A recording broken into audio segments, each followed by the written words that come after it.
बांग्लादेश के एक आदमी को जलाया जाता है, लेकिन लोग इसको लेकर इतना गुस्सा क्यों है? क्यों नरेंद्र मोदी जी को गालियां पड़ रही है? और इस इंसिडेंट का बहुत हद तक बीजेपी पर इम्पैक्ट भी पड़ सकता है। तो दरअसल बांग्लादेश की माइनॉरिटी जो कि हिंदू, उस धर्म का एक आदमी था दीपू चंद्र दास। अब उसकी जो भी वहाँ पर उसके साथ काम कर रहा था, उसके साथ कुछ छोटी बहस हो जाती है। अब सामने वाला आदमी ये कह देता है कि इसने हमारे खुदा के लिए गलत शब्द कहे, और फिर क्या वहाँ की भीड़ टूट पड़ती है दीपू चंद्र दास के ऊपर। पुलिस उसे अरेस्ट कर लेती है। दीपू चंद्र दास ये कहता है कि भाई मैंने कोई ऐसी बात नहीं की, बल्कि मैं सभी धर्मों का, भगवानों का आदर करता हूँ। लेकिन फिर भी पुलिस दीपू चंद्र दास को बांग्लादेश के वहाँ पर जो लोग थे उनके हवाले कर देती है। और आगे जो हुआ वो दर्दनाक था। उसे नंगा कर जब तक उसकी जान चली नहीं जाती पीटा जाता है, पेड़ से बांधे जाते हैं रस्से से, और जला दिया जाता है। अब इसको लेकर अगर हिंदू है तो आज भारत और नेपाल में ही है। फिर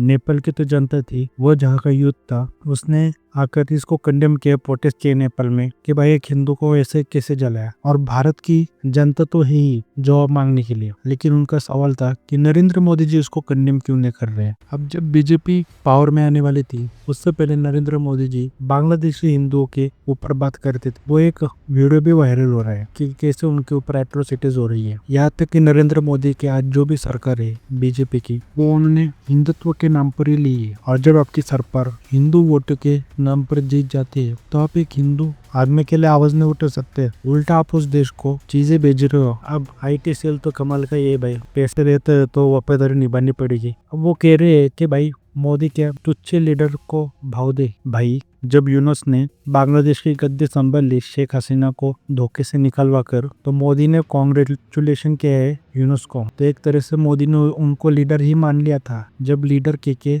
उनको मोदी जी ने संबोधित किया है, तो आज निंदा भी कर सकते हैं कि उनके चलते उनके देश में क्या हो रहा है। क्योंकि बांग्लादेश ने तो की है निंदा इंडिया की, न जाने किस लिए, लेकिन की है। और सच में इसको लेकर बहुत आउटरेज है अभी, क्योंकि मोदी जी से ये एक्सपेक्ट था, कई सारी चीजें एक्सपेक्ट था, आप ट्रेड बंद करो उनके साथ, क्योंकि ये मुसीबत आके चलकर आपकी गले तक अटकने वाली है। ये स्टेप बाय स्टेप हमें पता है ये चीजें कहाँ जाने वाली है। लेकिन सैडली अब इससे लोगों को भी अंदाजा लग चुका है कि आखिर में पॉलिटिशियन ऑलवेज पॉलिटिशियन। बीजेपी से काफी उम्मीद थी, लेकिन at the end of the day उन्होंने वही किया जो कांग्रेस करती थी। उन्होंने मैनिपुलेट किया कि कांग्रेस जो चीजें नहीं कर पाई वो हम करेंगे, लेकिन सरकार आते ही वो वही चीजें फॉलो करने लगी। और मुझे पुतिन की एक बात याद आती है। पुतिन एक इंटरव्यू में कहते हैं कि तुम्हें नहीं लगता है कि कई सारे प्राइम मिनिस्टर, प्रेसिडेंट आते हैं देश के बदलने को सोच रखकर, तो वो बदल सकते हैं? तो पुतिन कहते हैं नहीं बदल सकते। देश क्या करेगा ये डिसाइड करती है सूट पहने हुए लोग, यानी ब्यूरोक्रेसी। कह रही है पहली बार जो चीज नहीं है जहाँ पर